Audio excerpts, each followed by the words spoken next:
இது சாதாரண மேடை இல்ல அப்படின்னு நிறைய சொன்னீங்க. உண்மையாலுமே இது சாதாரண மேடை இல்ல, ஸ்கூல் சுரேஷ் இருக்கும் மேடை அப்படின்னு சொல்லலாம். யூடியூப் சூப்பர் ஸ்டார், மீண்டும் உங்களுக்கு ஒரு பெரிய நன்றி.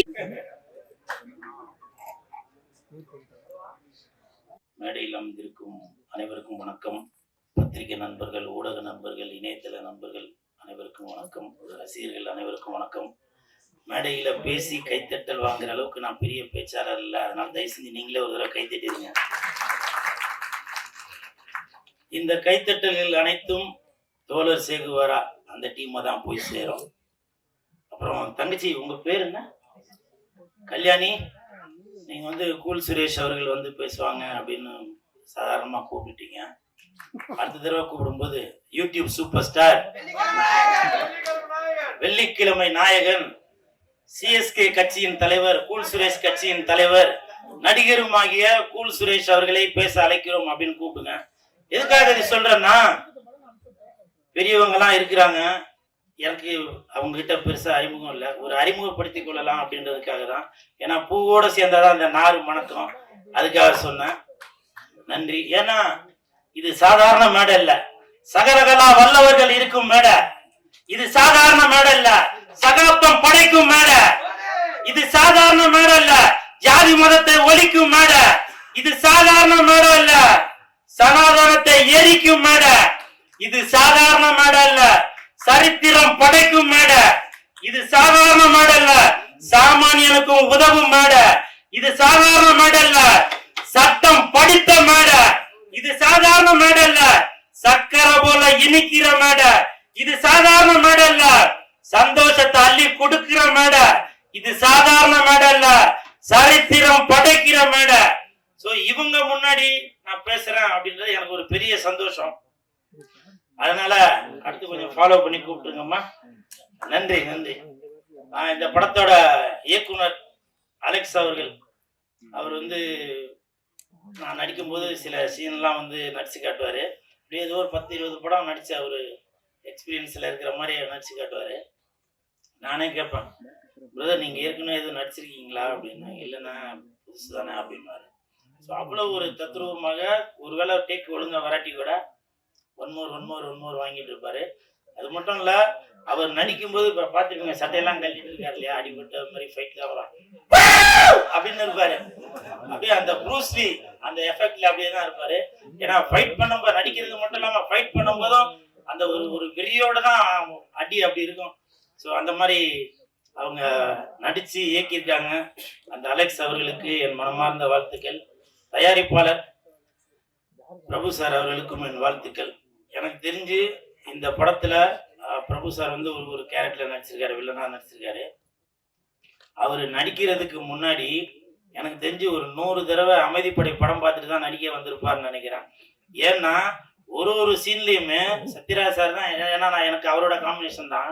நடிக்கும் போது சத்யராஜ் சார் தான் எனக்கு ஞாபகம் வரும். இப்போ அந்த கட் பண்ண சீன்லாம் கூட காமிச்சாங்க. அதுல சத்யராஜ் சார் சொல்லுவாரு, இன்னும் அல்வா கொடுத்தாக்க வேணான்றாங்க, அமைதி படம் பார்த்துருவாங்கல்ல. வெப்பமான சத்தியமா சொல்றேன், ப்ரொடியூசர் 100 தடவை படம் பார்த்துட்டு தான் இந்த படத்தை நடிக்க வந்திருப்பாருன்னு நினைக்கிறேன். ஏன்னா அவ்வளவு தத்ரூபமாக நம்ம அமைதிப்படை படத்துல அமாவாசை கேரக்டர் நாகராஜ சோழன் என்ன பண்ணுவாரோ அதே மாதிரி இதை அதை விட பிரமாதமா பண்ணிருக்காரு அப்படின்னு சாரை வச்சுட்டு சொல்லக்கூடாது. நல்லா பண்ணியிருக்காரு. அவருக்கு என் மனமார்ந்த வாழ்த்துக்கள். எதுக்காக அந்த ஒற்றுமை இருக்கு அப்படின்னாக்க, உண்மையிலே ஒற்றுமை இருக்குங்க. சத்யராஜ் சாருக்கு உடம்பு ஃபுல்லா முடி இருக்கும், அவருக்கும் உடம்பு ஃபுல்லா முடி இருக்கு. நான் பார்த்தேன். நீங்க கேட்கலாம் எப்படி பாத்தீங்க அப்படின்னு. இதுல ஒரு ஸ்விம்மிங் பூல்ல குளிக்கிற சீன் ஒண்ணு இருக்கு, அப்ப பார்த்தேன். அப்ப நான் நினைச்சேன், ஓஹோ ஒருவேளை காம்பினேஷன் கரெக்டா தான் இருக்கு அப்படின்னு. ஸோ அவருக்கு என் மனமார்ந்த வாழ்த்துக்கள். அப்புறம் சத்யராஜ் சார் இந்த படத்துல, தோழர் சேகுவாரா படத்துல நடிச்சிருக்குது எங்களுக்கெல்லாம் ஒரு பெரிய பூஸ்டப். ஏன்னாக்க வால்டர் வெற்றிவேல் அந்த படம் 50வது நாள் படத்தை நான் பிளாக்ல டிக்கெட் வாங்கி பார்த்தேன். அது எவ்வளவு ஒரு பெருமைப்பட வேண்டிய விஷயம் பாருங்க. 50வது நாள் படத்தை நான் பிளாக்ல டிக்கெட் வாங்கி பார்த்தேன்னா, அப்போ அந்த படம் எவ்வளவு பெரிய சூப்பர் ஹிட் பாருங்க. ஸோ அவங்க அவ்வளவு ஒரு மிகப்பெரிய ஹிட் ஹீரோ கூட இன்னைக்கு நான் ஸ்டேஜ்ல இருக்கேன் அப்படின்றப்போ எனக்கு ரொம்ப சந்தோஷமா இருக்கு. படத்தோட பேரு தோழர் சேகுவாரா. தோழர் சேகுவாரான்னு போட்டா யூடியூப்ல எல்லாம் வரும். அந்த தலைவரோட போட்டோ வரும். ஆனா எனக்கு தெரிஞ்சு கண்ணை மூடிட்டு இமேஜினேஷன் பண்ணி பார்த்தாக்க சத்யராஜ் சார் தான் ஞாபகம் வருவாரு. நான் நேற்று கூட ப்ரொடியூசர்கிட்ட கேட்டேன், அவர் ஏற்கனவே ஏதோ ஒரு படம் சேகு வர மாதிரி நடிச்சிருக்காருல்ல சத்யராஜ் சார் அப்படின்னா. இல்ல சார் அது வேற படம் அப்படின்னு. ஏன்னா அந்த படத்துல ஒரு கருப்பு தொப்பி போட்டு அந்த படம் பேரு தெரியல, அப்படி துப்பாக்கிலாம் வச்சு அப்படி இருப்பாரு. ஸோ அந்த அளவுக்கு ஒரு போராடக்கூடிய ஒரு புரட்சி தமிழனா இருக்கிறவரு நம்ம தோழர் சேகுவரா அந்த படத்துல நடிக்கிறது எனக்கு ரொம்ப பெருமையா இருக்கு. அவர் கூட நம்மளும் நடிச்சிருக்கோம் அப்படின்றத ரொம்ப சந்தோஷப்படுறேன். அப்புறம் திருமாவளவன் ஐயா அவர்கள் அவங்க வாழ்த்துறதுக்காக வந்ததுல ரொம்ப சந்தோஷம். நான் பிக் பாஸ் போயிட்டு வந்தது உங்களுக்கு எல்லாருக்கும் தெரியும். இப்போ கமல் சார் பிக் பாஸ்ல இருந்து விலகிட்டாரு. விலகினதுக்கு அப்புறம் யாரை போடலாம் அப்படின்னு சொல்லி யோசிச்சுட்டு இருந்தாங்க. எனக்கும் விஜய் டிவியும் கொஞ்சம் தொடர்பு இருக்கு, அதெல்லாம் உங்களுக்கு தெரியும்னு நினைக்கிறேன். நேத்து ஒருத்தட்ட பேசிட்டு இருந்தேன், விஜய் டிவில ஒரு முக்கியமான நபர் கூட தான். அப்போ அவர் சொன்னாரு, சார் உங்களோட கருத்து என்ன அப்படின்னு நான் கேட்டேன். அப்போ அவர் சொன்னாரு, தாயின் மீது ஆணையா சொல்றேன், அவர் சொன்னாரு தொல் திருமாவளவன் ஐயா அவர்கள் அவர் தொகுத்து வளர்ந்தாக்கா அந்த நிகழ்ச்சி நல்லா இருக்கும் அப்படின்னாரு. எதுக்காக சார் அப்படி சொல்றாங்க, எதுக்காக அப்படி சொல்றீங்க அப்படின்னு சொல்லி கேட்டேன். அப்ப அவர் சொன்னாரு, தொல் திருமாவளவன் ஐயா அவர்கள் தான், அவர்கள்ட்ட ஒரு நீதி இருக்கும், ஒரு நேர்மை இருக்கும், ஒரு உண்மை இருக்கும். யாரு தப்புக்கு பண்ணாலும் அந்த இடத்துல தண்டனை கொடுக்கறதுக்கான ஒரு தில் இருக்கும் அப்படின்னு சொல்லி சொன்னாரு. இதெல்லாம் நடைமுறையில வந்தாங்க. நான் மட்டும் இல்ல, ஒட்டுமொத்த இந்தியாவே சட்டம் படித்த நம்மளுடைய சட்டத்தை சொல்லி கொடுத்த அம்பேத்கர் ஐயா அவர்கள் கூட எழுந்து நின்று கை தட்டுவாரு. என்னுடைய மாணவன் இந்த ஒரு நிகழ்ச்சிக்கு தொகுத்து வளர்ந்திருக்காரு. இது உலகமே பார்த்துட்டு இருக்க நிகழ்ச்சி. அந்த இடத்துல எந்த தப்பு தண்டா எது நடந்தாலும் அதை தட்டி கேட்கிற ஒரு தில்லு வேணும் அப்படின்ற. நீங்க வேற எதனா மாத்தி எழுதிடாதீங்கப்பா, அதுக்கு இதுக்கு எதுவும் சம்பந்தம் இல்ல. கமல் சார் நல்லவர் தாவா, ரொம்ப நல்லவர், சரியா? ஆனா அது இது நினைச்சிடாதீங்க. என்னுடைய கருத்தை சொன்னா விஜய் டிவில அவங்க சொன்னதை நான் சொன்னேன். இது என்னுடைய தனிப்பட்ட கருத்து தான். அதே மாதிரி சத்யராஜ் சார், எனக்கும் அவருக்கும் இது வரைக்கும் நான் சத்யராஜ் சார் இன்னைக்கு தான் நேர்ல பாக்குறேன். நான் அவரை பார்த்ததில்லை. ஆனால் நான் இந்தியன் 2 படம் ரிலீஸ் ஆகிறப்போ நான் குதிரையில போனேன். அந்த இந்தியன் தாத்தா அட்ரஸ் போட்டு அப்படி போட்டுலாம் வச்சு அப்படி குதிரையில போனேன். நிறைய பேர் கமெண்ட்ல இது இந்தியன் தாத்தா கிட்டப்பா, இது இந்தியா தாத்தா கிட்டப்பா அப்படின்னு சொல்லி எல்லாம் கிண்டல் பண்ணி போட்டிருந்தாங்க. அதுல முக்காவாசி பேர் என்ன போட்டிருந்தாங்கன்னா, அண்ணா நகர் முதல் தெரு சத்யராஜ் மாதிரி இருக்கியா அப்படின்னு சொல்லி நிறைய பேர் போட்டிருந்தாங்க. அவங்களுக்கு வேணா அது கிண்டலா நினைக்கலாம், நான் ரொம்ப பெருமையா நினைச்சேன். அவ்வளோ பெரிய மனுஷனை அவர் கூட பார்த்து என்ன சேர்த்து வச்சு பேசிருக்கீங்களா அப்படின்னு நான் ரொம்ப சந்தோஷப்பட்டேன். அந்த கமெண்ட் பண்ண அனைத்து நல்ல உள்ளவங்களுக்கும் என் மனமார்ந்த நன்றி. ஏன்னா தலைகீழ நின்று நான் தண்ணி குடிச்சாலும் சத்யராஜ் சாரோட இடத்துக்கு வர முடியாது. ஐ மீன் அவர் உயரமா இருக்காரு, அந்த இதுக்கு ஈக்குவலுக்கு வர முடியாதுன்றதுக்காக சொல்ல வரேன். நான் ஏதோ கமெண்ட்லயாச்சும் என்னையும் அவரையும் இணைச்சி வச்சு பேசுனீங்களே, அதற்கு என் மனமார்ந்த நன்றி. அப்புறம் வீரமும் ஈரமும் உள்ள வேல்முருகன் ஐயா அவர்கள் வந்திருப்பது எனக்கு மிக்க மகிழ்ச்சி. ஒரு தடவையும் நான் இது சொல்லலாமா என்னன்னு தெரியல, நான் டோல்கேட்ல போகும்போது